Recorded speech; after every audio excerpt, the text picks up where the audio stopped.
अब हम देखेंगे प्लाज्मा प्रोटीन्स के बारे में। जब हम ब्लड के कंपोनेंट्स को अलग करते हैं तो जो ब्लड सेल्स हैं इनके अलावा जो येलोइश फ्लूइड होता है उसको कहते हैं प्लाज्मा, और जो प्लाज्मा के अंदर प्रोटीन्स होते हैं उसको कहते हैं प्लाज्मा प्रोटीन। अब प्लाज्मा के अंदर दो चीज़ें होती हैं, सीरम और फेब्रिनोजन।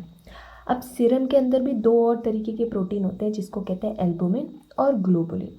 फेब्रिनोजन सबसे इम्पॉर्टेंट पार्ट प्ले करता है ब्लड क्लॉटिंग में, क्योंकि फेब्रिनोजन से फेब्रिन बनता है और फेब्रिन से ब्लड क्लॉटिंग होती है।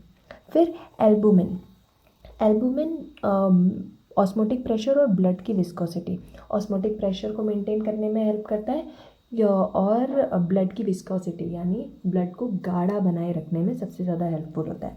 फिर ग्लोबुलिन 3 टाइप्स के होते हैं, अल्फ़ा, बीटा और गामा। अल्फ़ा ग्लोबुलिन के अंदर होता है हेप्टोग्लोबुलिन।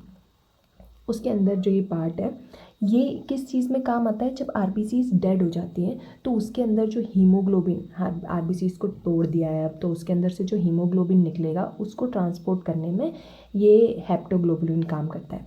फिर सेरुलोप्लाज्मिन, अब ये किसको ट्रांसपोर्ट करता है, ये कॉपर को ट्रांसपोर्ट करेगा।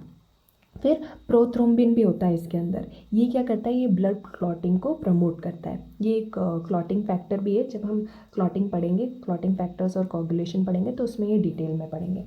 फिर आया बीटा ग्लोबुलिन, इसके अंदर क्या होता है, ट्रांसफेरिन। ट्रांसफेरिन सबसे ज़्यादा इंपॉर्टेंट है क्योंकि इसी फॉर्म में आयन को ट्रांसपोर्ट करेंगे। अब आयन अगर सही जगह पर नहीं पहुंचा तो वो बॉडी के काम ही नहीं आ पाएगा।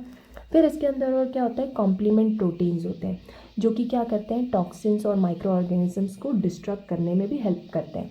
और गामा ग्लोबुलिन, ये सबसे इंपॉर्टेंट है, ये नाम हमने जब एंटीबॉडीज़ पढ़ी थी तो एंटीबॉडीज़ में भी आया था। तो गामा ग्लोबुलिन ही एक्चुअली एंटीबॉडीज़ है जो कि क्या काम करती है, पैथोजेंस यानी जो फॉरेन ऑर्गेनिजम्स हमारी बॉडी पे अटैक करते हैं उनसे फाइट करती है। Thanks for watching.